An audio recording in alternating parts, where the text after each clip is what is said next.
कि ऐसे प्रधानमंत्री जितना बड़ी विरोध आज मोदी जी का हुआ है, जब से देश आजाद हुआ है इतना विरोध किसी प्रधानमंत्री का नहीं हुआ। तो मैं मोदी जी हूँ, मैं देश को वहाँ ले जा रहा हूँ। अरे आज तो देश आपको जो है वर्ल्ड कह रहा है मोदी जी आप क्या कर रहे हैं। आप कहते हैं केवल हिंदू मुस्लिम सांप्रदायिकता की बातें करते हैं। अगर वंदे मातरम की बात करते हैं, वंदे मातरम करता तो एक किसान करता है जो सुबह ही अपनी माँ को नमस्ते करके उसका सीना फाड़ के, और आपको मोदी जी रोटी खिलाता है। नहीं, कोई किसान पाकिस्तान नहीं कहेगा, कोई किसान खालिस्तान नहीं कहेगा, उसे अपने हक की जरूरत है। पाकिस्तान हमारा क्या मतलब, हम पाकिस्तान विरोधी हैं। जो जवान है वो किसका बेटा है? वो किसान का बेटा है। आज किसान अगर कोई भी शहीद होता है सीमा पर तो किसका बेटा होता है? किसान का। किसी उद्योगपति का बेटा है क्या? बताइए, कोई शहीद होने के लिए वहाँ पे है कोई आर्मी में भर्ती? इन्होंने हमारे जवानों को, हमारे बेटों को हमसे लड़ाना सिखा दिया। लेकिन हमारा दाहिना हाथ खेत में है तो बायां हाथ हम दिल्ली में रखेंगे, अपना हक लेने के लिए लेकर रखेंगे।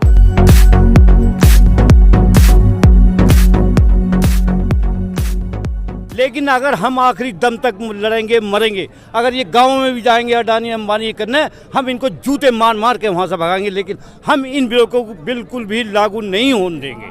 और एमएसपी की ये बात करते हैं, ये तो पहली सरकार अब कह रही है एमएसपी चल रहा है। अब जब किसान की आप बात करते हैं तो उसका कानून बनाइए, उसके लिए अध्यादेश लाइए, ऑर्डिनेंस लाइए कि इससे जो कम खरीदेगा एमएसपी से उसे जेल होगी। उससे कम हमारे किसान का कोई भी दाम नहीं खरीद सकता है। आज धान की बात करते हैं कि एक राष्ट्र एक मार्केट। आज जो हरियाणा में किसान, हमारे यूपी के किसान भाई हरियाणा में लेके गए, हरियाणा वालों ने कहा आप यूपी जाइए, हमारे यहाँ कोई धान नहीं बिकता है। ये क्या बात करते हैं, एक राष्ट्र एक नेशन? ये नहीं, गलत बात है, इनकी झूठी बात है। हम मोदी जी पे विश्वास कर ही नहीं सकते। आज तक मुझे बड़ा दुख होता है कि ऐसे प्रधानमंत्री जितना बड़ी विरोध आज मोदी जी का हुआ है, जब से देश आजाद हुआ है इतना विरोध किसी प्रधानमंत्री का नहीं हुआ। इनको शर्म आनी चाहिए। दुनिया में आज तो पूरी वर्ल्ड के अंदर मोदी जी कहते थे मैं मोदी जी हूँ, मैं देश को वहाँ ले जा रहा हूँ।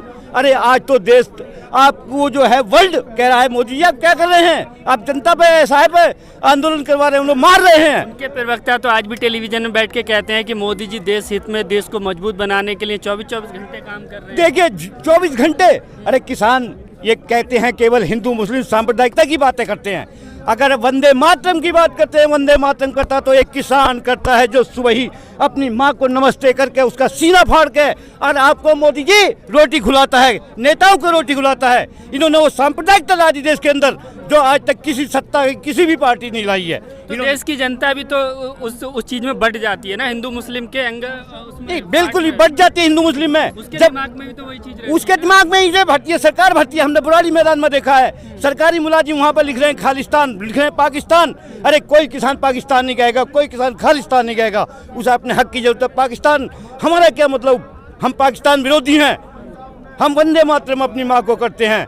और दूसरी बात ये कहते हैं पाकिस्तान खालिस्तान की बात, ये केवल सरकारी दलाल हैं, जो उपद्रवी लोग हैं वो इस काम को कर रहे हैं। हमारा किसान पंजाब का हो, हरियाणा का हो, यूपी का हो, वो वंदे मातरम बोलता है, वंदे मातरम बोलता है। जिस माँ से हम पैदा हुए हैं हम उसे। तो क्या मोदी जी किसानों के हित में ये कानून नहीं लेकर आए? बिल्कुल नहीं, लेकिन इन्हें बिल्कुल रद्द करना पड़ेगा। हम बिल्कुल कह रहे हैं, विरोध है बिल्कुल जबरदस्त, रद्द करना पड़ेगा इन्हें। आज भारत बंद किया है, इससे पहले भी वार्ता हुई है, कल वार्ता होने वाली है 9 तारीख में, तो क्या लगता है? देखिए वार्ता ये बार बार जो है जुमला, जैसे मोदी जी कहते हैं जब चुनाव हुआ जुमला हमने दिया, जुमला। अरे जुमला क्या होता है? आज भी जुमला दे रहे हो। किसान जाग कर खड़ा हो चुका है, वो जुमलेबाजी में फंसने वाला नहीं है। वो अपना एक कहावत है, ये कहते हैं किसान अपना सर कटा सकता है लेकिन अभी जमीन देने के लिए तैयार नहीं होता है। भाई भाई मर जाते हैं इस जमीन पे। क्या हम किसी देश की ये रक्षा कर रहे हैं?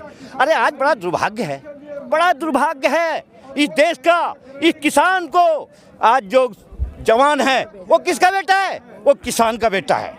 आज किसान अगर कोई भी शहीद होता है सीमा पर तो किसका बेटा होता है? किसान का। किसी उद्योगपति का बेटा है क्या? बताइए, कोई शहीद होने के लिए वहाँ पे है कोई आर्मी में भर्ती? इन्होंने हमारे जवानों को, हमारे बेटों को हमसे लड़ाना सिखा दिया। उनकी मजबूरी है, उनकी कर्तव्य निष्ठा है इस देश की। अगर इस देश के अंदर कर्तव्य निष्ठा है तो किसान और जवान है, वो अपनी सीमा पर कर्तव्य निष्ठा निभा रहे हैं और किसान अपने खेत में निभा रहा है। इनके कैलाश चौधरी कहते हैं किसान का काम तो खेत में रहने का है। अरे उसका काम खेत में रहने का, लेकिन हमारा दाहिना हाथ खेत में है तो बायां हाथ हम दिल्ली में रखेंगे, अपना हक लेने के लिए लेकर रखेंगे। हम यूपी से हैं, लखनऊ जाएंगे, इन्हें नहीं बख्शेंगे। इन्होंने हमें धोखा दे के हमारे अंदर सांप्रदायिकता भर के वोट लिया, हिंदू मुस्लिम। अरे वो भी हमारे भाई हैं। इन्होंने कितने मुसलमानों को कहाँ कर दिया? यहाँ पर हैं, सब हमारे भाई हैं, यहाँ पर रहेंगे। ये केवल सांप्रदायिकता पैदा कर करके इन्होंने सत्ता क्या चाहिए। ये हिंदू मुस्लिम की जो साजिश, जो षड्यंत्र है, उसको समझ रही है जनता? हाँ, जनता पूर्णतः समझ रही है। और इस आंदोलन से तो इतना समझ किसान के अंदर आ चुका है, इतना दिमाग भर चुका कि यार इन्होंने तो हम गुमराह करके हमें इस तरह से हमें हड़प लिया। इस तरह से किसान प्रदर्शित है। अरे किसान का कितना देखोगे आप? क्या इस देश का दुर्भाग्य है कि आज 72-73 वर्ष हो चुके हैं किसान देश को आज़ाद हुए, लेकिन हमारा किसान आज भी आज़ाद नहीं है। ये कहते हैं हम आज़ाद हैं, हमारा किसान आज़ाद नहीं है। यहाँ पर देश की क्या देखोगे आप दुर्दशा? 70 सालों से जो गुलाम थे उनको आज़ाद कर दिया। नहीं, बिल्कुल झूठी बात है, झूठी बात है। दूसरी बात, आज इस हिंदुस्तान के अंदर कोई फिल्म बनती है, कोई फिल्म इंडस्ट्री में होता है, तो क्या वो किसान की गरीबी पे बनती है? इस देश को शर्म आनी चाहिए राजनीति को। किसान एकता दूसरी चीज एक में इन्हें देश को बांटा है, ये बांट रहे हैं हमारे अंदर। ये पंजाब पाकिस्तान कह रहे हैं, खालिस्तान पाकिस्तान, ये कुछ नहीं है, कुछ नहीं है। हमारा किसान केवल MSP, काले कानून वापस करो, ये लेना चाह रहा है, बाकी कुछ नहीं चाह रहा। वापस करो। आप कहाँ से आए? जी अमरोहा से। अमरोहा से। क्या कहना चाहते हैं? आपको क्या लगता है सरकार की नीतियों से? सरकार की नीति किसान के हित में है ही नहीं, गलत है ही, सारे कानून गलत है। हाँ, इन्हें वापसी कराना चाहते हैं। MSP का भी एक गारंटी, खरीद की गारंटी होनी चाहिए MSP के साथ, ये और लिखे उसमें कानून बना में गारंटी के साथ फसल जो भी उत्पाद है किसान का वो MSP से कम नहीं खरीदा जाए, और अगर खरीदा जाता है तो कानूनी कार्रवाई के अंतर्गत उसे जेल भेजा जाएगा। बिल्कुल किसान के हित में कानून नहीं है, ना वापसी करा। मोदी जी तो कह रहे हैं कि MSP खत्म नहीं होगी, तो फिर भरोसा नहीं किया। नहीं, MSP ख़त्म ना हो, चलो कोई बात नहीं है, लेकिन वो एक तीसरे का जो 3 कानून उन्होंने बनाए हैं वो अपने को वापस लेने में महसूस ये कर रहे हैं कि मेरा अपमान है। तो हम मोदी जी से कहना चाहेंगे एक चौथा कानून और बना दें कि भाई जो MSP है उसकी गारंटी हम खरीद की सुनिश्चित करते हैं, जो उसके नीचे कोई खरीदेगा उसको जेल जाएगा। तो हम कब कह रहे हैं मोदी जी MSP को या इन कानून को वापस लें, चौथा कानून बना दें। वो तो कह रहे हैं कि इन कानूनों से मजबूती मिलेगी। इन कानूनों से मजबूती कैसे मिलेगी? अगर मजबूती वाले कानून बनाने थे उन्हें 2014 के चुनाव में, वो मैं अमरोहा से बिलोंग करता हूँ, जिला अमरोहा है मेरा, तो वहाँ पर कमर सिंह तमर इनकी पार्टी से लड़े थे, सांसद बने थे। तो उस समय मोदी जी ने वहाँ एक रैली करी थी, बहुत बड़ी जनसभा की थी। उस जनसभा में मोदी जी ने ही कहा था, मैं इनके जो वादे हैं उनके याद दिलाना चाहता हूँ चैनल के माध्यम से। इन्होंने कहा था कि कमल खिलाओ, अगर कमल खिलता है तो आपका गन्ना मूल्य भुगतान 14 दिन में कराऊंगा, और किसी कारण से विलम्ब होता तो उसके बाद 15% ब्याज दिलाऊंगा। फिर इन्होंने कहा था कि स्वामीनाथन रिपोर्ट C2 के आधार पर 1.5 गुना जो मनमोहन सिंह सरकार लागू नहीं कर पाई, अगर कमल खिलता भाइयों बहनों तो मैं इसको 1.5 गुना फसल का मूल्य आपका लागू करूंगा। फिर इन्होंने तीसरे बात कहा था कि कर्ज मुक्ति करूंगा।